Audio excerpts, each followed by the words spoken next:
Dipping. Yo, this should be called the Four Unks pod. This is like the Four Unks pod. Like, I rock with, I kind of like this pod. DJ Akademiks found himself in another beef with a rapper, and this time Brooklyn veteran Maino came at his neck with some of the most creative insults we've heard in a while.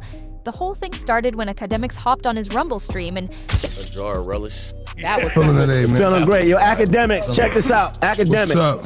Akademiks, I know you're not talking. You That's how got we the on it? audacity to be speaking on and what is wearing? basically told the world that rappers like Maino, Jim Jones, Fabolous, and Dave East only launched their podcast because rap is dead, and there's no money left in music for them.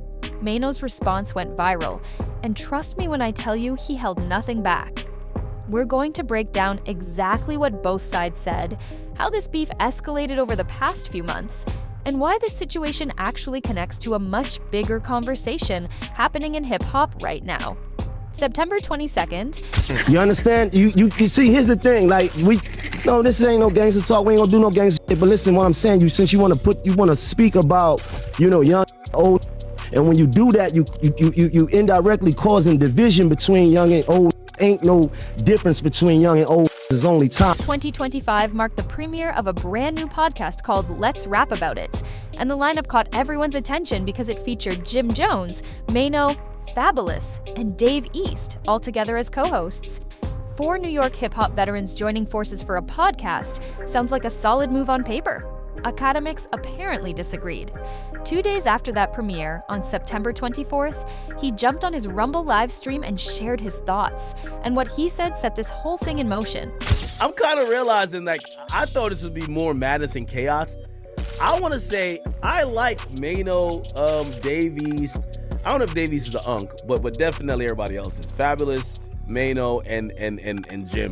Unks. It's cool. And by the way, Unks is a cool But his exact words were that the rap game is completely cooked and there ain't no money in music anymore.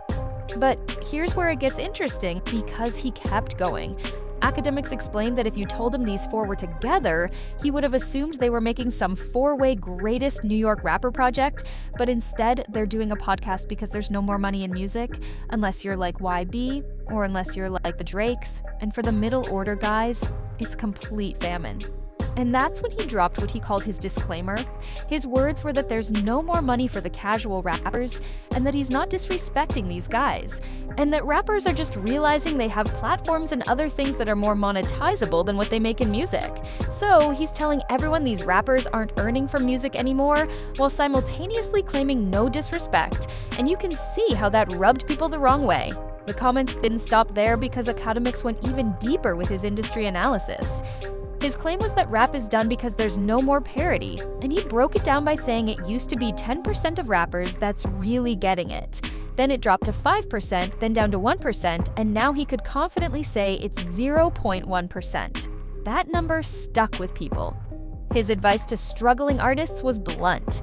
If your label isn't giving you an active budget to fund and promote you as a rapper every quarter, then that's your side job now. And you need to pick up a podcast mic, get a streaming backpack, or become a vlogger. look at this right here. What's the problem? You didn't get served. Yo, I ain't gonna lie, this is so NYC. You should. Yo, it's like, I ain't even trying to roast the cast. And by the way, I love y'all guys, okay?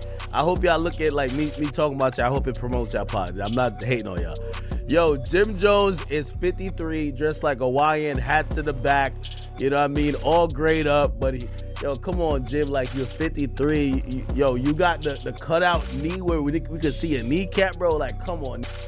Like, you at the age where you might need like one of them Patrick Ewing knee braces just to walk. Like, why are you dressed like this? Why are you dressed like this? Most rappers make their money on tour these days, according to him, and the whole profession sits in a weird place right now.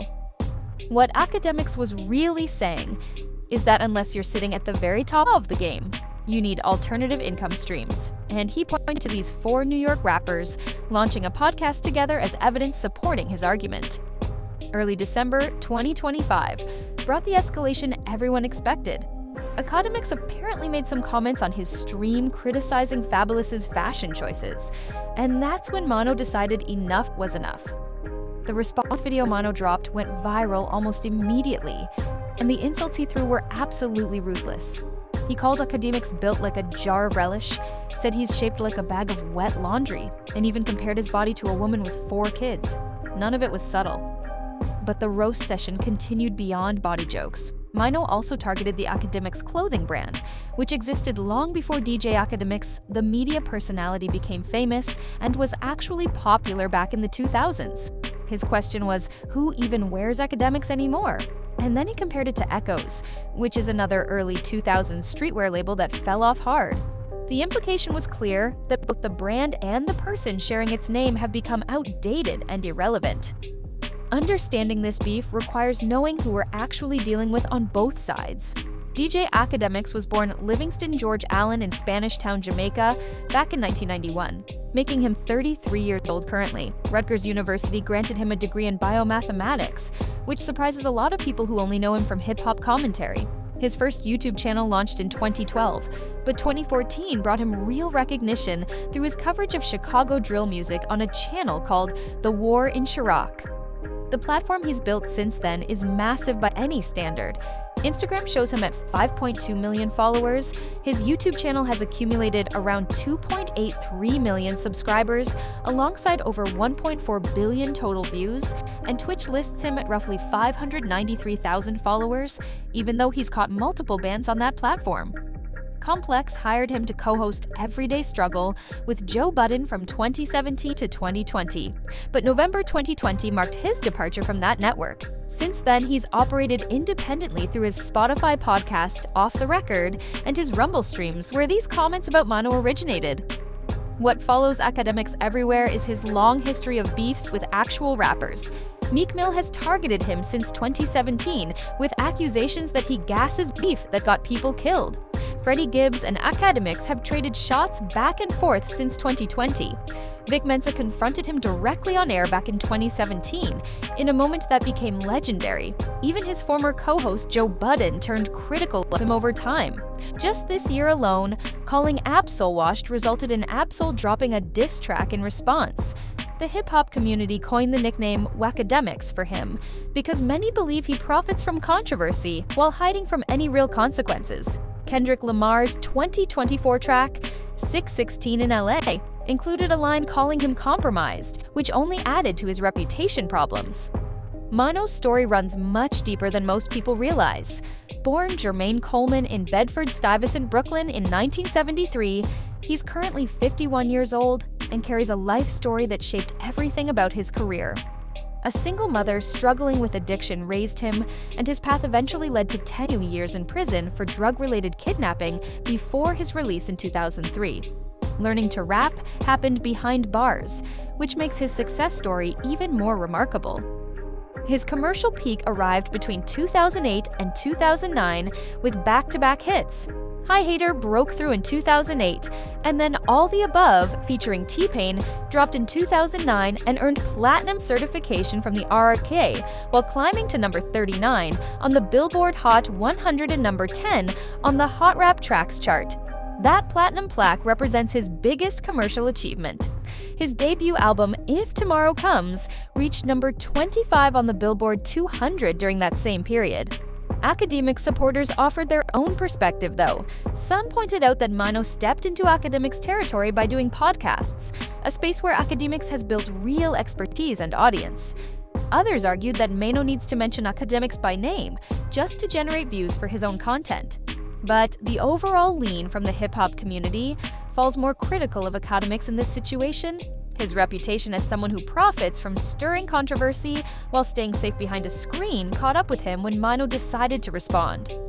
Right now, this beef remains active with no resolution in sight. Neither Akademiks nor Maino has backed down or offered any kind of apology to the other side. Akademiks continues running his Rumble streams and Spotify podcast like nothing happened, and Maino keeps pushing forward with Let's Rap About It alongside his other media commitments. Given how Akademiks handles beefs historically, this back and forth could easily stretch on for months. Jim Jones, Fabolous, or Dave East might jump in at some point too, since Akademiks mentioned all of them in his original comments about the podcast. Strip away all the insults, and what remains is a media personality telling veteran artists that their music careers are basically finished, and one of those artists firing back without hesitation, Whether you think Akademiks spoke facts about where the industry stands or crossed a line disrespecting legends who earned their place, one thing nobody can argue is that Maino refused to let those comments go unanswered. Drop a comment and let me know whose side you're taking in this beef, and make sure you subscribe if you want updates on how this whole situation plays out.